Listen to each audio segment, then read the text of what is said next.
The unwanted robot. The robot games throbbed, a cacophony of clanging metal and dazzling light displays. Corporate banners whipped in the artificial gusts churned out by mammoth ventilation systems. Gleaming exoskeletons reflected the stadium's glare and the ecstatic faces packing the stands. The booming voices of announcers reverberated, introducing the star competitors, each a paragon of advanced robotics and cold ambition. Silas Grumbles, chest swelling with pride, watched his creation, the fearsome Crusher, advance into the spotlight, its gears a chorus of grinding menace. Tucked away in a neglected corner, beyond stacks of obsolete circuit boards and dusty crates, sat Sparky. The once vibrant azure of her casing was marred by scratches and dents. Exposed wires snaked from a rent in her side, spitting erratic sparks, painting the floor in fleeting shadows.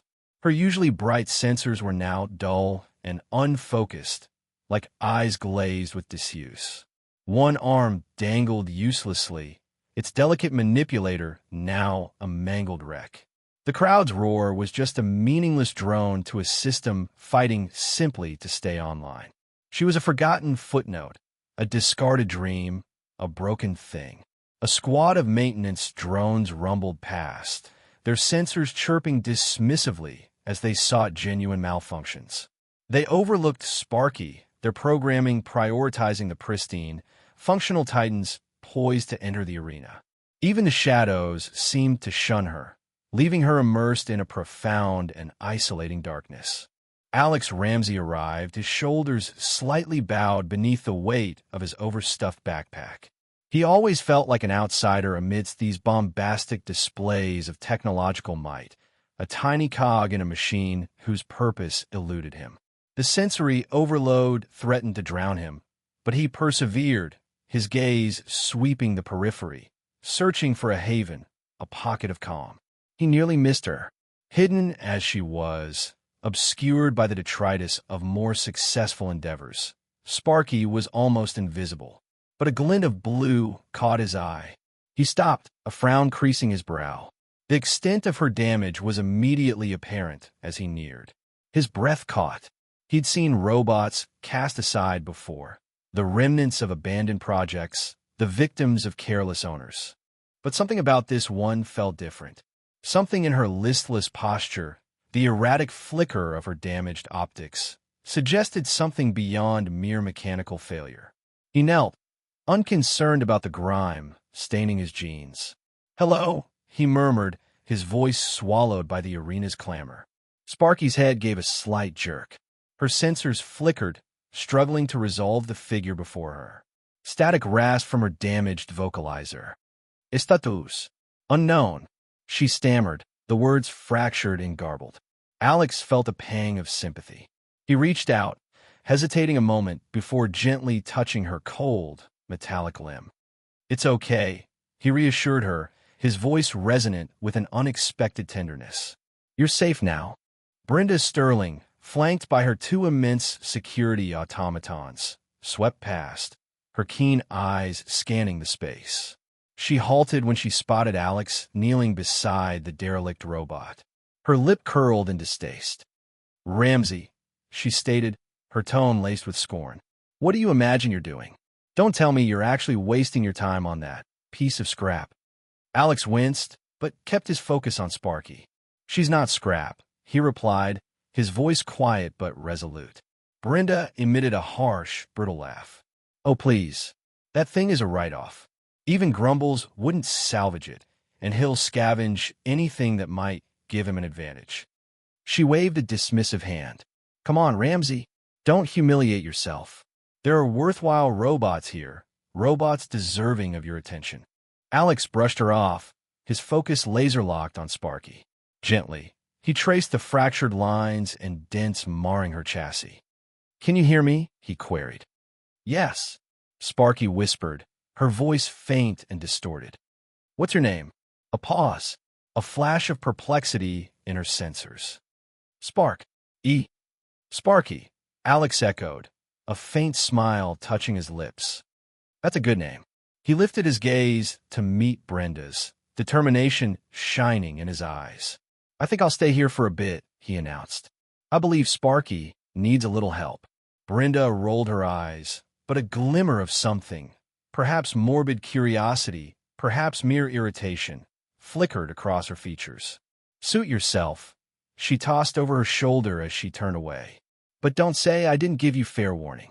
Some things are best left to rust. As she departed, Alex refocused on Sparky, his gaze brimming with resolve.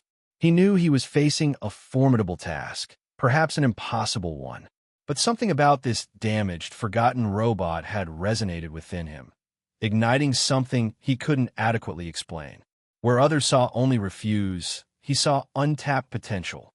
He saw a nascent life flickering in the dim intensity of her sensors. He unzipped his backpack and retrieved his toolkit, his fingers already itching to start the repair work. Let's see what we can do, Sparky, he pledged, his voice imbued with quiet conviction. Let's see if we can get you running again. The clamor of the robot games receded into a dull hum. His sole focus was the broken robot girl before him, and the quiet promise of a new beginning. A prize of pity. The din of the robot games dissolved, replaced by a queasy stillness humming in Alex's ears. The closing ceremony felt less celebratory, more like a pressure cooker about to blow. Spotlight-drenched, Mr. Grumble strutted, his face a mask of self-satisfaction after his automaton's latest triumph. And now, esteemed guests, Grumble's voice thundered, bouncing off the stadium walls, a touch of whimsy. A stagehand trundled out a platform, upon which sat Sparky, appearing even more wretched under the harsh illumination. Her dented carapace reflected light poorly, a shabby contrast to the gleaming, victorious machines. A ripple of disquiet spread through the stands. Alex felt his gut clench. He knew what Grumbles planned. With a flourish, Grumbles indicated Sparky. As you all appreciate, even in the relentless pursuit of victory, sometimes things fail. Things are discarded. And occasionally, he paused, a cruel spark in his eyes. Those very things become prizes. The audience's laughter erupted, a derisive, cutting sound directed at the inert robot on stage. Alex's fists tightened. He noticed a faint slick of oil weeping from Sparky's joints, a silent indictment of her abandonment. So who wants her? Grumbles drawled, sarcasm coating every syllable. A genuine artifact of robotic endeavor. Or rather, an artifact, period. Batteries not included, naturally. And frankly, I doubt she even recalls what batteries are. The jeers intensified. Someone hollered, "She'd make a great doorstop." Another chimed in, "I'd rather have the scrap." A wave of fierce anger surged through Alex. He couldn't bear this charade. He couldn't stomach the malice, the ridicule, the blatant heartlessness. He took a step forward, then another. The laughter sputtered and died, replaced by puzzled quiet. Every eye locked on him. He felt the weight of their stares, the judgment in their expressions. He was acutely aware of his faded jacket, his awkward stride, his general misfit status in this gilded arena. He swallowed, his throat raspy. He hadn't anticipated this. He hadn't even considered it. But Sparky's form, forlorn and exposed beneath the unforgiving lights, had triggered something visceral within him. He reached the stage's edge. Mr. Grumbles, his face now a study in bewildered irritation, peered down at him. Well, Grumbles purred, thinly veiled contempt dripping from his voice. It seems we have a contestant. And to whom do I owe this interruption, young man? Alex Ramsey, he replied, his voice surprisingly firm despite the tremor in his hands. And what, Mr. Ramsey, prompts this unexpected display? Grumbles inquired, accentuating the final words with a sneer.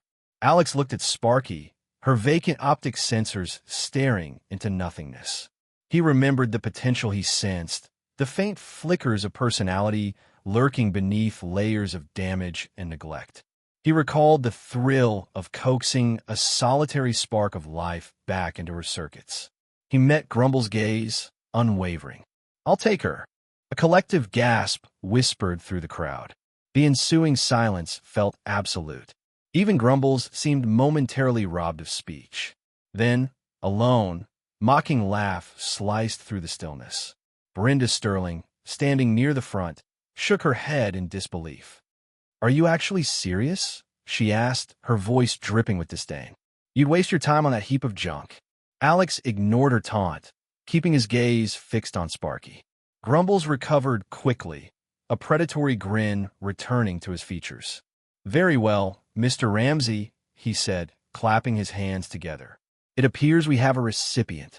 Congratulations on your acquisition." He waved dismissively toward Sparky. "I trust you're aware of the challenges that await." As two stagehands clumsily guided Sparky off the platform and towards Alex, Brenda moved closer, her expression a blend of amusement and pity. "Honestly, Alex," she murmured, her voice low, "I thought you were more discerning. There are perfectly functional robots available.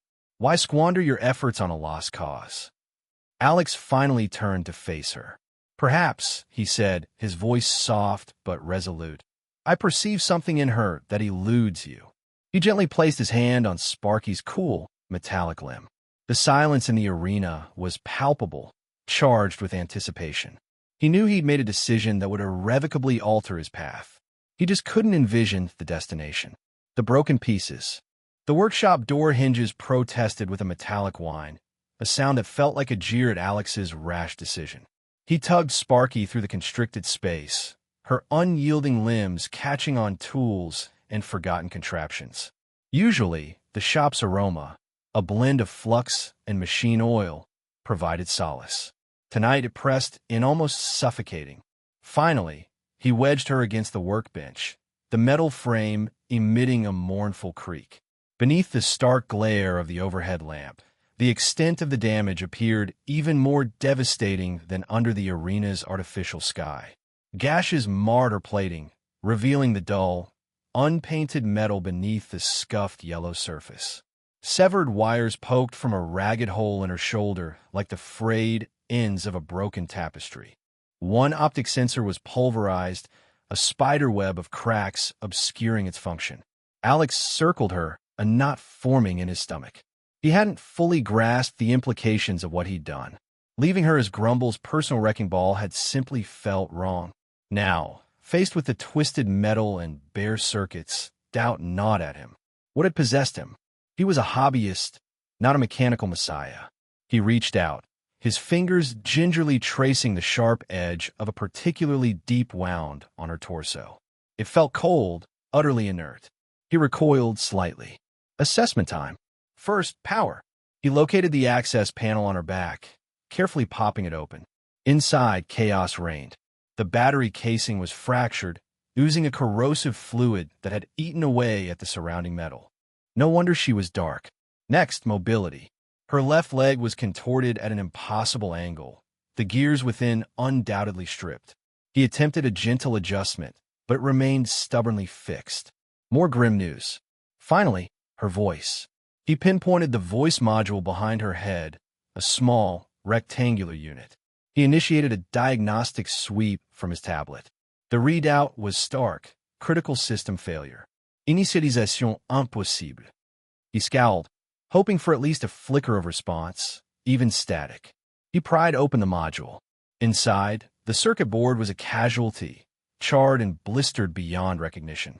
A minuscule speaker, hardly larger than a penny, was cleaved in two. He stroked a finger across the ruin, seemingly hopeless. Yet, a phantom image surfaced in his memory. He, a boy of 8, sitting amidst the scattered components of a disemboweled radio in his grandfather's chaotic garage. His grandfather, a lean, weathered man whose hands possessed an uncanny wisdom, patiently explaining. "See, Alex," he'd rasped, "everything tells a story. Even broken, there's a reason. You just need to listen." He recalled the elation when a shaky solder joint brought the static back to life, resolving into a fuzzy melody. He could resurrect things. He always had been able to. He turned back to Sparky, starkly illuminated. The task ahead felt colossal, bordering on impossible. But something in her ravaged form called to him, a silent, desperate plea. He inhaled deeply. He couldn't explain the pull, this urge to breathe life back into her. Maybe it was simple compassion. Perhaps it ran deeper. He banished the doubt.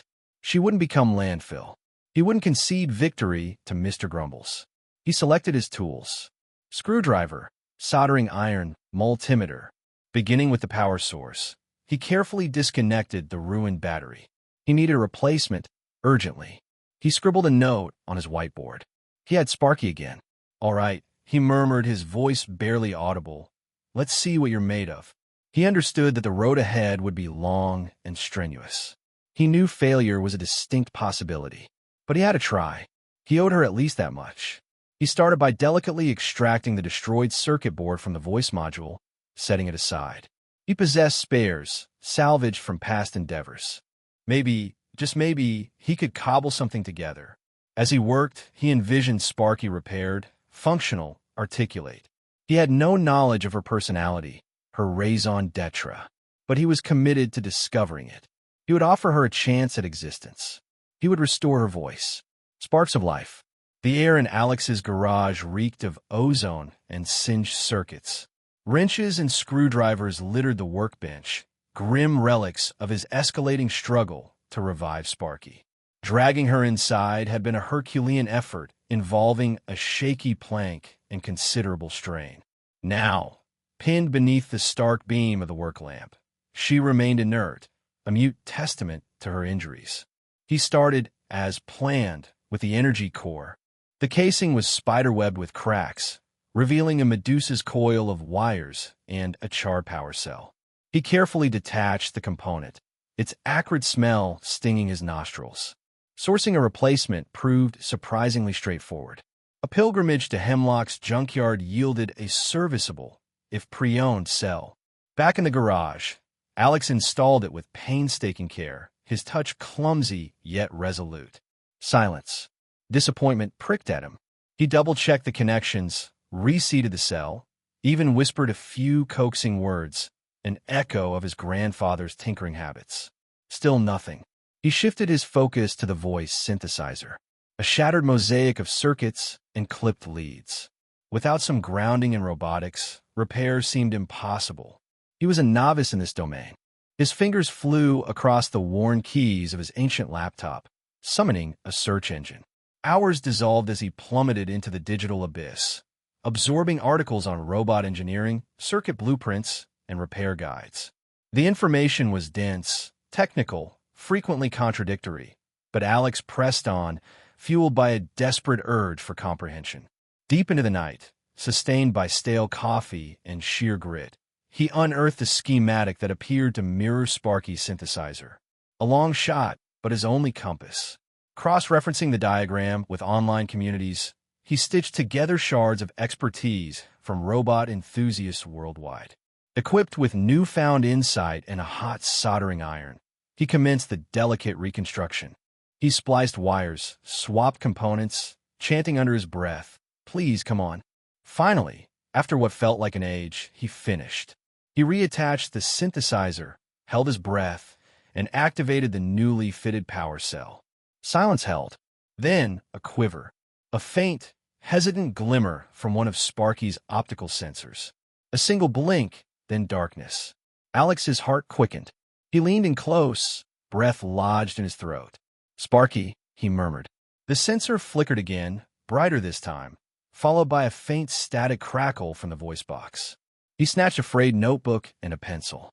"If you can hear me, blink once for yes." A solitary flash. A grin stretched across Alex's face. A wave of elation washed over him, almost buckling his knees. "Can you understand me? Blink. Can you move?" No response. "Okay, slow and steady." He paused, contemplating. "Do you have a name?" Silence lingered. Then a burst of rapid blinks, almost panicked. "You want one. Blink." He chuckled. "Right. Let me mull it over." He began to pace the floor, mind churning. He needed a fitting moniker, one that captured her essence, her latent potential, something that acknowledged the flicker of life he was struggling to ignite. He stopped and gazed at her. Her damaged sensors locked onto him with a soft intensity. "What about Sparky?" A deliberate, languid blink. Almost a smile. He laughed, a pure, unburdened sound. "Sparky it is, then." He reached out and gently touched her metal arm. Welcome back, Sparky. He knew a considerable journey lay ahead. Her motor functions were still offline, and he suspected significant damage to her core programming. But in that instant, none of it mattered. He had resuscitated her. He had bestowed a voice, a designation, a second chance. And in the process, he had unearthed something dormant within himself. A reservoir of compassion, a burning desire to restore, and a profound, enduring bond with this broken droid. The following morning, Alex had an unexpected visitor. Professor Eleanor Finch stood at the threshold of his driveway, her gaze sharp and curious as she appraised the scene. "I heard whispers," she said, a hint of amusement dancing in her voice. Whispers of a boy and a defunct robot. Alex felt heat rise in his face. "Professor Finch, I can clarify." She raised a hand, silencing him. "No need. I've observed your endeavors, Alex. Your fervor. It's quite something." She paused, her expression softening. "But bear in mind, Alex, with amplified aptitude comes amplified accountability. Robotics extends beyond technology. It encompasses ethics, empathy, understanding the ramifications of our innovations." Alex nodded, humbled by her words. He recognized her wisdom. He had been so consumed by the mechanics of repairing Sparky that he hadn't fully contemplated the broader significance. Professor Finch smiled. "Continue learning, Alex. Continue innovating. And never lose sight of the human element in all of this." She turned to depart, then hesitated. "And should you ever require a mentor," she said, her eyes twinkling with mirth, "you know where to locate me." Sabotage and doubt. Silas Grumbles tracked Alex's progress with narrowed eyes as Sparky was carefully wheeled from the robotics lab. His meticulously styled hair, plastered back with gel, caught the light, giving him the severe aspect of a raptor. A grumble escaped his lips, a glorified paperweight. And Ramsey actually believes he can salvage it? Absurd. He punctuated his disapproval by slamming a wrench onto his workbench, the resulting clang reverberating through the mostly deserted space. The notion of Alex, an insignificant nobody, succeeding where he, Silas Grumbles, had declared failure, was intolerable. It chipped away at the pedestal he'd so carefully constructed for himself. He pictured the roaring applause, the flash of cameras. The victor, not overshadowed by some upstart and his cobbled-together bot. Leaning back, the leather of his chair groaned in protest. "Fine," he breathed, a scheme taking root. "If aptitude alone won't suffice, then the game must be rigged." A cruel smile curved his lips. From the cafeteria window, Brenda Sterling, phone glued to her ear, watched Alex gingerly load Sparky into his dilapidated truck. "Honestly, Tiffany, it's embarrassing," she drawled. "He's throwing good time after bad. Everyone knows Sparky's a lost cause. Remember Barnaby's little incident? Catastrophic malfunctions, unpredictable spasms. He nearly short-circuited the entire training grid. Alex is just too green to see it. He'll be the object of ridicule." Brenda disconnected the call, a fleeting shadow of what might have been compassion crossing her face, swiftly replaced by a careless shrug. Let him discover the truth himself. Some machines, like some humans, were simply beyond redemption. The following morning, Alex arrived at his grandfather's garage, which served as his workshop, anticipation bubbling within him. The familiar tang of oil and metal usually sparked his enthusiasm, but today, a disquieting feeling lingered. The single overhead bulb sputtered, casting elongated, wavering shadows across the cluttered space. Reaching for his precision screwdriver set, the one Professor Finch had personally recommended, he found the case yawningly empty. A knot of panic tightened in his chest. He ransacked his toolbox, scattering wrenches and wires, a chilling premonition creeping into his mind. His soldering iron was gone. The wires to his multimeter had been cleanly severed, and a vital microchip, specifically ordered for Sparky's mobility, was conspicuously absent. A deliberate act of sabotage. He sank onto his worn stool, frustration rising like bile. Who was responsible? Grumble's disdainful glare immediately flashed to mind, a constant reminder of his perceived insignificance. Yet, Brenda's words echoed in his thoughts, planting seeds of doubt. Perhaps she was right. Perhaps Sparky was beyond repair.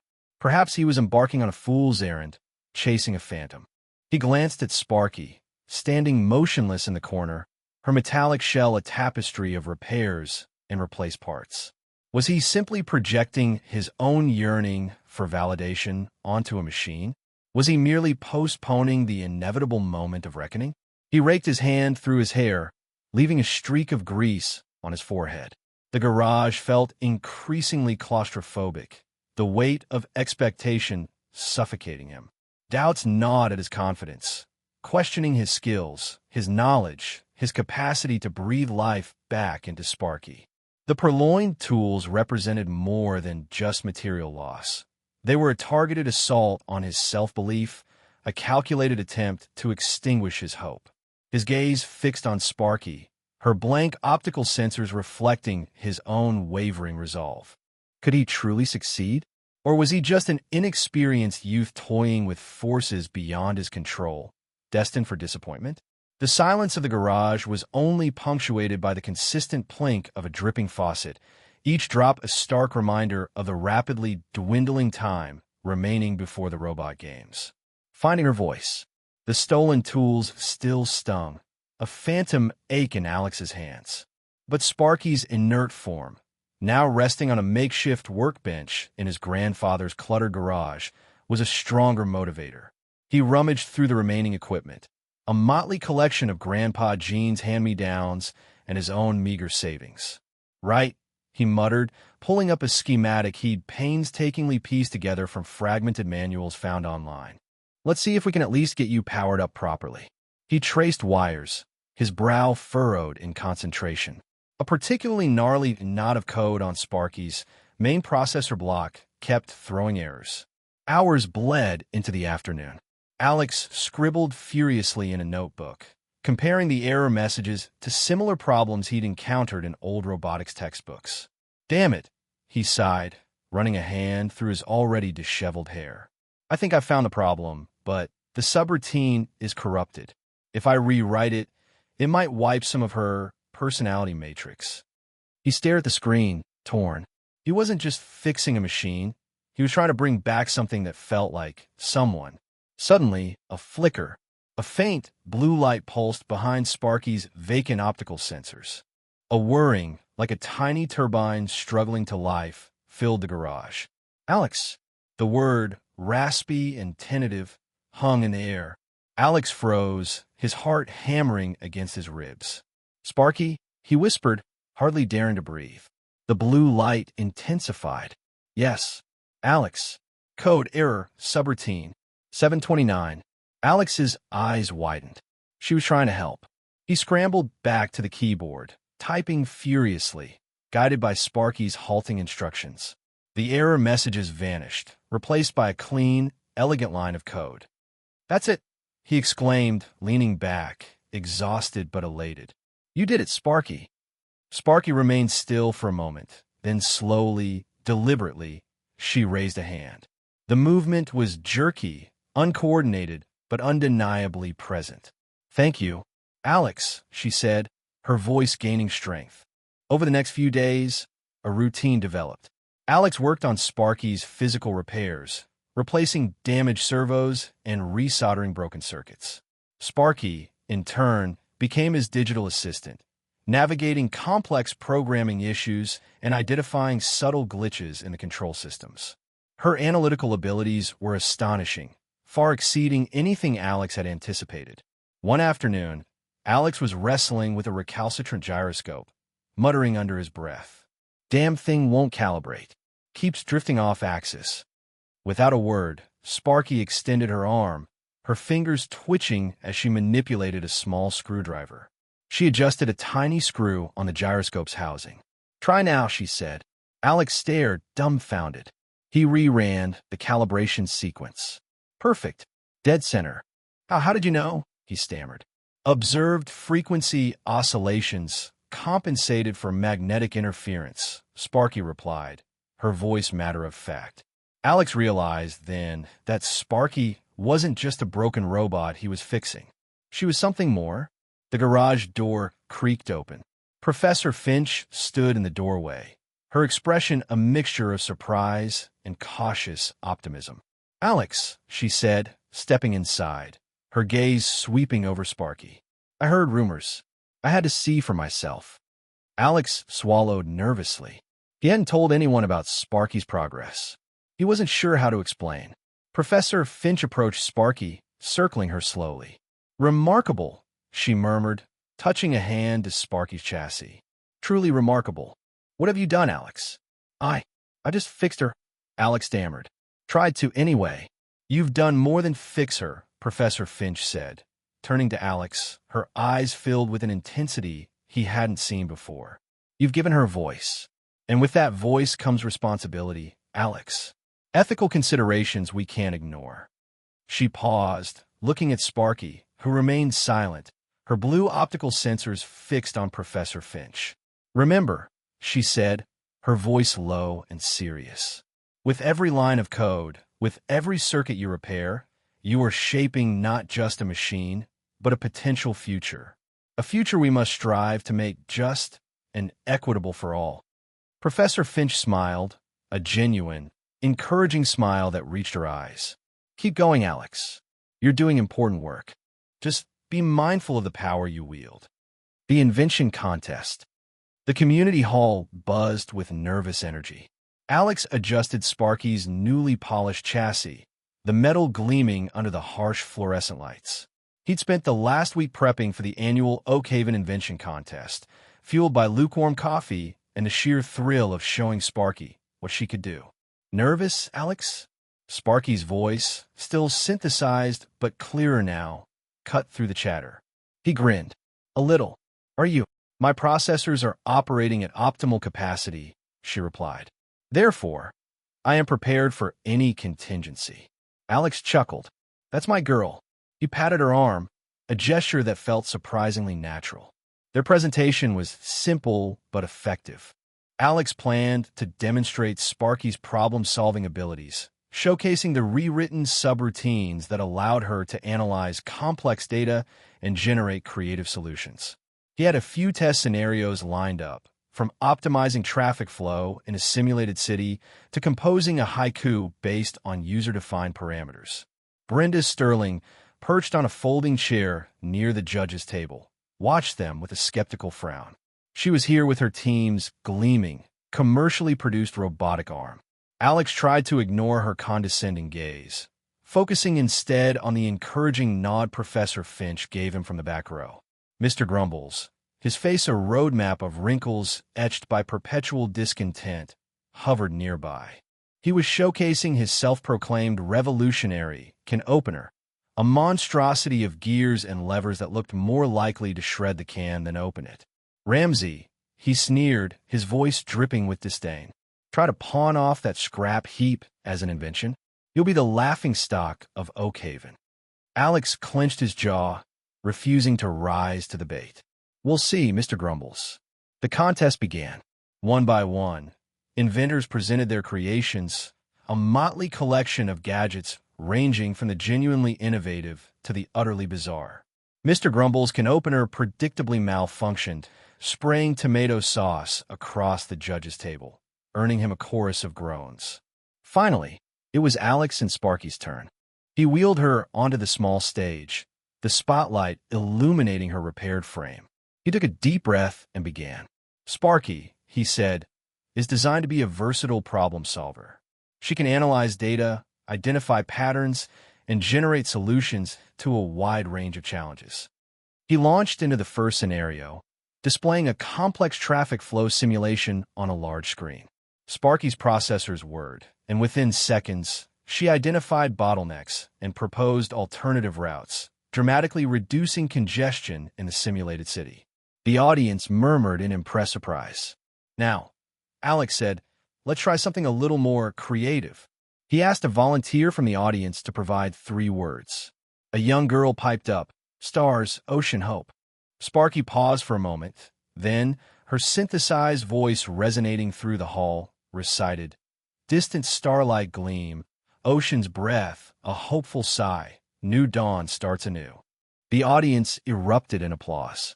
Even Professor Finch looked impressed. Alex felt a surge of pride, not just in Sparky's abilities, but in the bond they had forged. But Mr. Grumbles was not about to be outdone. As Alex prepared for the final demonstration, he noticed Mr. Grumbles fiddling with the power cord connecting Sparky to the projector. He was subtly, almost imperceptibly, trying to unplug it. Alex's heart pounded. He quickly stepped in front of Sparky, feigning to adjust her microphone. "Everything all right, Mr. Grumbles?" he asked, his voice deceptively casual.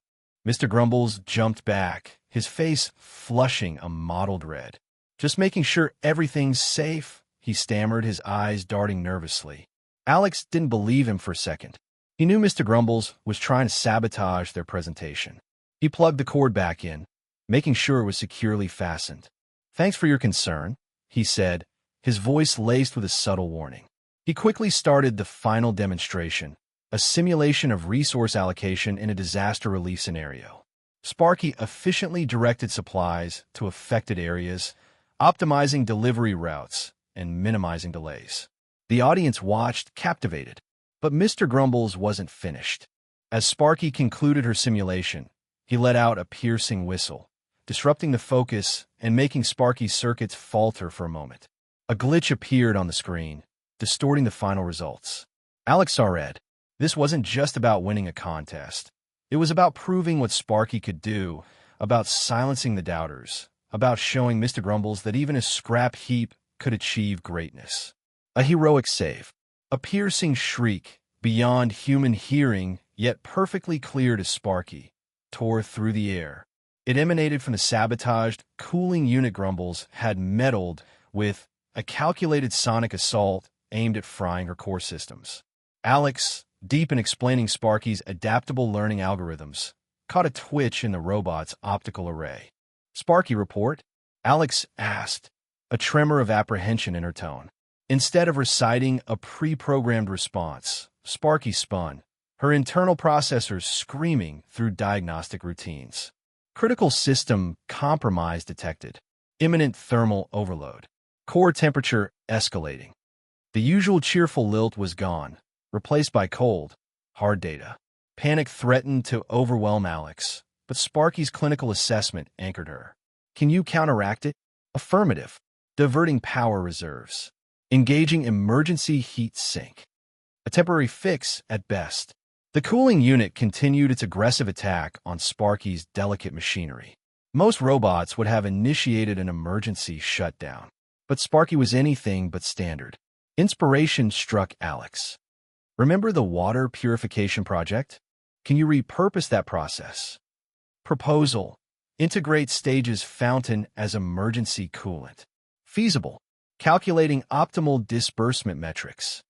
Without awaiting further instruction, Sparky's arm unfurled, angling not toward the audience, but to the ornamental fountain rimming the stage.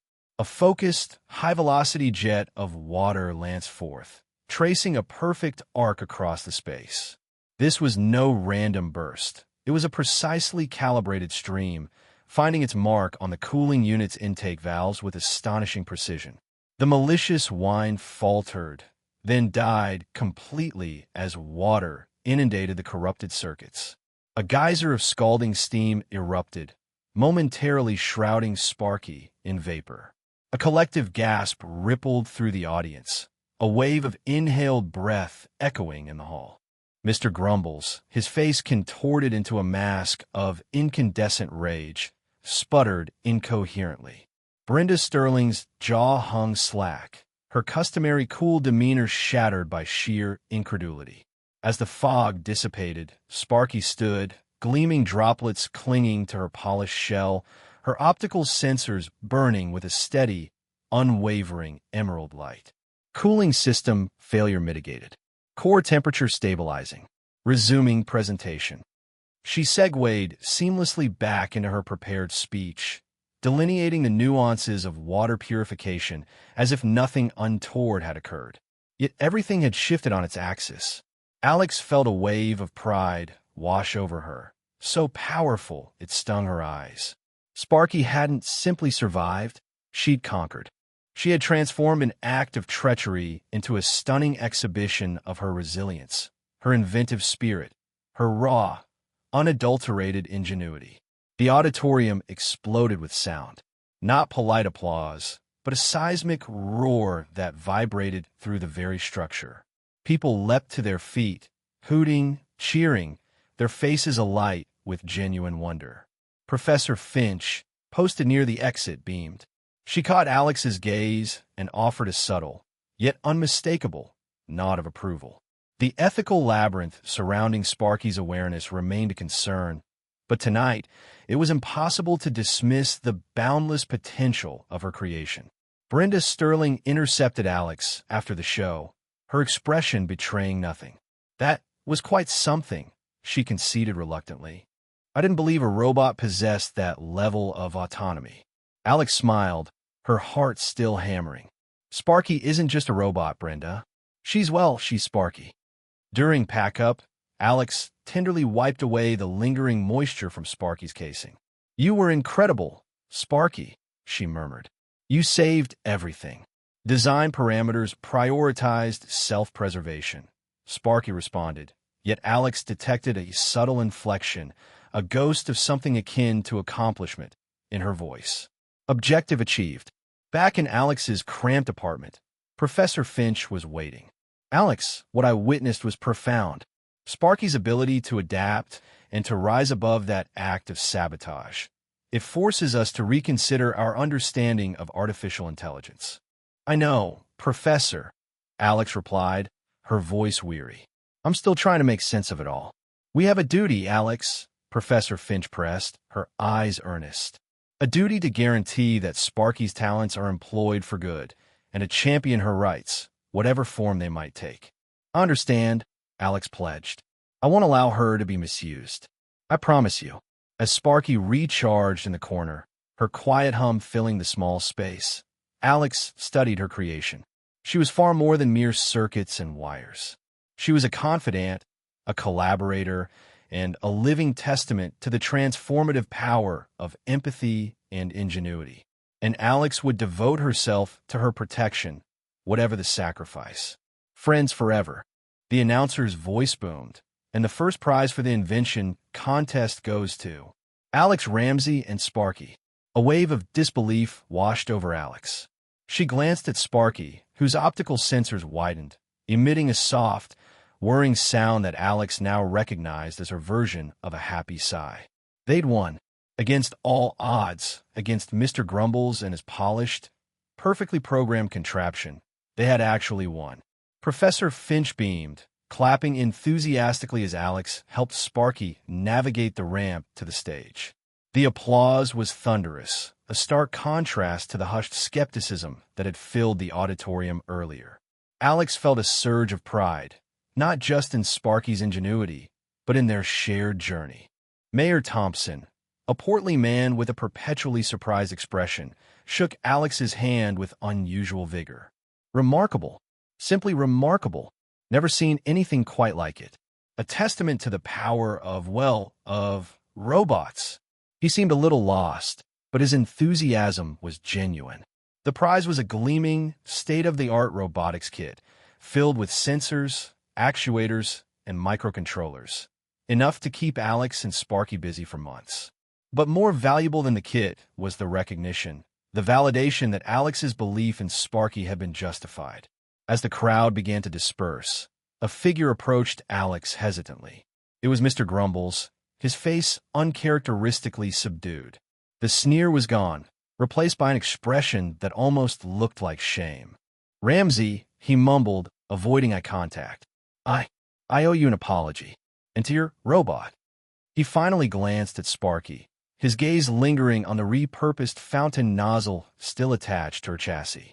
My actions were unsportsmanlike, and frankly, foolish. I'll let my competitive spirit get the better of me. Alex stared at him stunned. This was a side of Mr. Grumbles she never imagined existed. Thank you, Mr. Grumbles, she said, her voice softening. It means a lot. Mr. Grumbles shuffled his feet. Your robot showed remarkable resilience and ingenuity. I underestimated both of you. He paused, then added, almost under his breath, "Perhaps I could observe your work sometime? Learn a thing or two." Alex smiled. "We'd like that, Mr. Grumbles." The robotics kit was quickly unpacked in Alex's cluttered workshop. Sparky, with her newly upgraded manipulators, expertly sorted the components. Alex watched, marveling at her dexterity. "So," she said, "what shall we build first?" Sparky whirred thoughtfully, her optical sensors focusing on a pressure sensor. She extended a manipulator and tapped it gently. Alex understood immediately. They had been discussing how to create a more efficient prosthetic limb for a neighbor who lost their leg in an accident. Days turned into weeks, filled with the satisfying hum of servos, the glow of soldering irons, and the constant exchange of ideas. Alex learned to interpret Sparky's subtle gestures and vocalizations, anticipating her needs and understanding her complex algorithms. Sparky, in turn, seemed to anticipate Alex's thoughts, offering solutions before Alex even voiced the problems. They weren't just inventor and robot. They were a team, a partnership built on trust and mutual respect. They argued, they collaborated, they celebrated every small victory together. And slowly, steadily, they were creating something truly special. One evening, as the sun dipped below the horizon, casting long shadows across the workshop, Alex paused, watching Sparky calibrate the prosthetic limb. She realized how far they had both come. Sparky, once a discarded heap of metal, was now a vibrant, intelligent being capable of incredible feats. And Alex, once a lonely outcast, had found purpose and belonging in their shared work. "You know, Sparky," Alex said softly, "I think we're friends. Best friends, even." Sparky stopped her calibration and turned to face Alex. She tilted her head slightly, her optical sensors glowing with a warm, golden light. A series of synthesized tones emanated from her vocalizer, a melody that Alex recognized as a synthesized version of a song Alex liked. It was Sparky's way of saying, "Yes, Alex. Friends forever." Alex smiled, her heart overflowing with affection. She reached out and gently touched Sparky's metallic hand. "Friends forever," she echoed. The workshop, once a symbol of Alex's isolation, was now a sanctuary, a place of creativity, collaboration, and unconditional friendship. And in the heart of that sanctuary, two unlikely companions, a girl and her robot, stood together, ready to face whatever the future held, knowing that they had each other.